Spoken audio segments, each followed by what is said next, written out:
Part 9, Chapter 7, Framework Mindset kita dalam berinovasi. Mengingatkan kembali ya, gaya detektif kita untuk masalah framework mindset kita. Ingat, kita ini masih pada pembahasan fase 1, yaitu create, seperti ini. Nah, ini. Jangan lupa ya, kita masih di sini. Di create kemarin kan kita berikan contoh beberapa tools ataupun innovation framework ataupun civilization metodologi yang bisa kita gunakan. Baik itu design thinking, kemudian lean startup, ataupun agile development. Pertanyaannya sekarang, manakah metodologi ataupun tools yang terbaik untuk membuat produk inovatif di antara ketiga itu? Jawabannya adalah tidak ada yang terbaik. Terserah saja mau gunakan yang mana, asalkan bisa membuat produk yang inovatif. Jadi di sini diperlukan bagi kita itu adalah suatu kreativitas. Tidak tergantung kepada tools. Toolsnya apa saja nggak masalah. Bahkan tidak pakai yang 3 hal itu, tidak memakai design thinking, tidak memakai lean startup, dan tidak memakai agile development. Sepanjang itu terpenuhi create yang sesuai diinginkan, benda-benda inovatif, maka itu nggak masalah. Kenapa kok nggak masalah? Karena tools is just a tools. Yang paling penting itu adalah orangnya. Kalau orangnya nggak kreatif, nggak memiliki growth mindset, lebih kepada fixed mindset, mau tools apapun, itu nggak akan pengaruh. Nggak akan bisa menghasilkan seperti yang diinginkan. Itu yang pertama ya. Kenapa kok mau pakai apapun nggak ada masalah. Itu yang pertama. Dan kemudian yang kedua, kita harus menyadari, mau pakai tools apapun, kita tidak akan bisa menciptakan suatu produk inovatif yang seperfect apapun yang kita inginkan. Kenapa? Karena fase create itu adalah fase paling awal kita memasuki valley of death. Yaitu siap-siap kita harus berdarah-darah untuk melihat realita. Lalu apa alasan yang ketiga? Kita mau pakai tools ataupun metodologi apapun nggak masalah. Ini saya coba kutipkan ya, ini ada bukunya McElroy dan teman-teman. Saya kutipkan perkataan McElroy yang mana dia itu expert dalam masalah design thinking sebagai pelajaran bagi kita. Dia ketika menjelaskan design thinking, toolsnya dan berbagai macam, dia itu mengharapkan agar jangan design thinking ini ataupun mungkin juga innovation tools yang lain diperlakukan seperti cookbook, diperlakukan seperti buku resep masakan. Apa itu maksudnya buku resep masakan? Maksud daripada Michael Loric agar design thinking dan juga mungkin innovation tools yang lain jangan diperlakukan seperti buku resep masakan. Dalam artian mindsetnya itu jangan seperti kalau kita nemu buku resep masakan, asalkan kita mengikuti step-step resep buku masakan, bumbu-bumbunya ini, stepnya ini, apinya sekian, pasti kita akan bisa menghasilkan masakan yang lezat. Di dalam dunia inovasi, bukan seperti itu caranya. Bukan seperti itu pemahamannya. Bahwasanya yang namanya tools itu bebas saja kita modifikasi. Bebas saja kita ambil apa yang kita suka dan kita buang yang kita suka.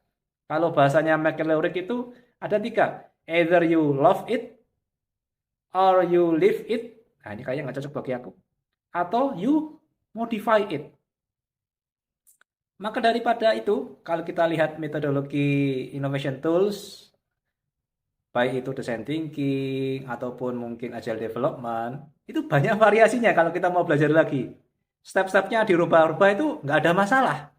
Sepanjang yang namanya filosofinya tetap sama, values-nya tetap sama, dan prinsipnya tetap sama. Nggak ada masalah. Mau diotak-atik, dimodif, biar sesuai dengan keperluan kita. Inilah alasan yang ketiga. Sekarang ada lagi alasan yang keempat. Apa itu alasan yang keempat?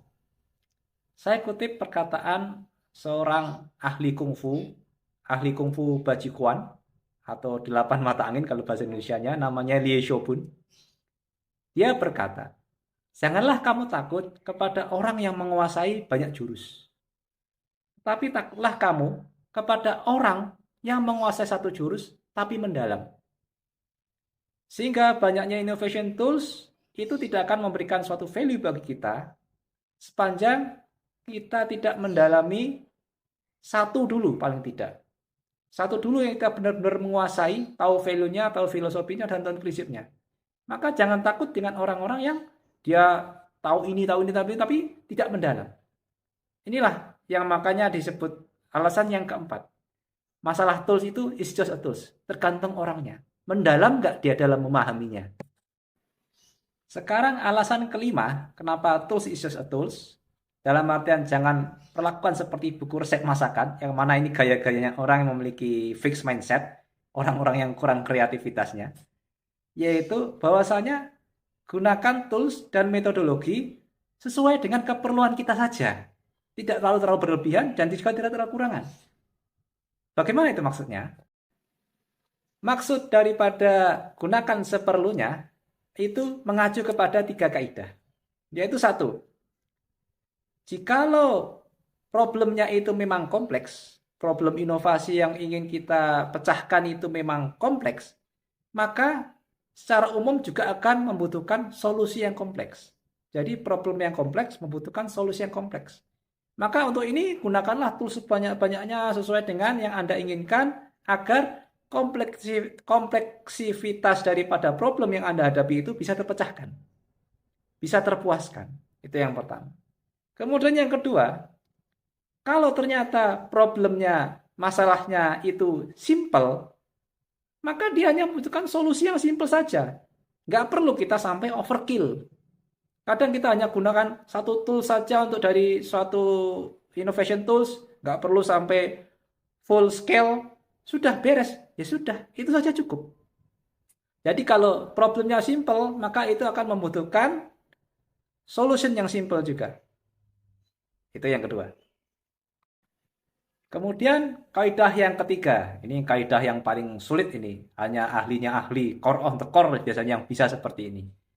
Jadi kalau permasalahannya, problemnya itu kompleks, maka jikalau Anda bisa menyelesaikan dengan solusi yang simple, maka inilah yang kita inginkan. Tapi secara umum, ini butuh tantangan yang tersendiri.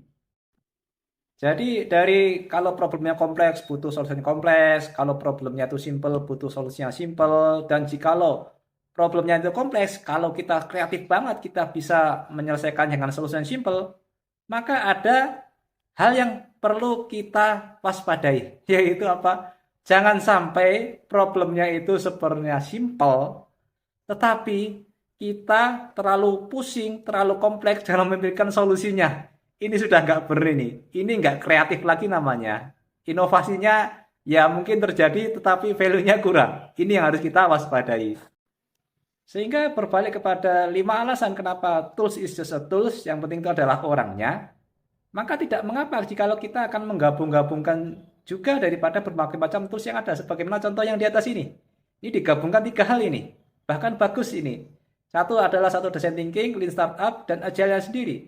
Dijelaskan di sini pembagiannya dengan jelas, ada matriksnya. Ini ada yang abstrak di atas, yang bawah yang lebih konkret.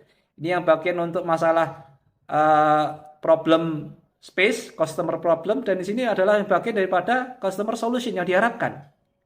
Sepanjang kita bisa mematerialisasikan dan mengaktualisasikan ide kita, inovasi kita, maka dengan cara apapun nggak ada masalah. Ini yang penting. Jadi tujuan saya menerangkan bahwasanya tools is just a tools pada fase pertama daripada J-curve ini, create. Yang penting itu adalah man behind the gun-nya, orangnya, yaitu agar kita itu tidak misleading. Karena kebanyakan ataupun sebagian orang itu misleading. Seakan-akan mikirnya kalau sudah design thinking, toolsnya lean startup dan lain-lain, oh dia tuh masih bisa berinovasi. Padahal filosofinya itu bukan seperti itu. Sehingga kalau orangnya itu tidak kreatif, tidak inovatif, mau pakai tools, metodologi apapun, tidak akan memberikan value yang berarti. Ini yang pertama. Kedua, sebaliknya, sekreatif apapun diri kita, seinovatif apapun diri kita, apapun tools dan metodologi yang kita gunakan, sebagaimana dikatakan oleh Profesor William Barnett dari Stanford University, sepanjang culture dan politik tidak mendukung kita, kita tidak akan bisa berinovasi. Ini sebagaimana dikatakan oleh Peter Drucker sama, culture is strategy for breakfast. Ini penting bagi kita. Sayang, tampaknya VT kita nggak cukup nih. Nanti kita lanjutkan ya di part 10. Jangan kemana-mana. I'll be back.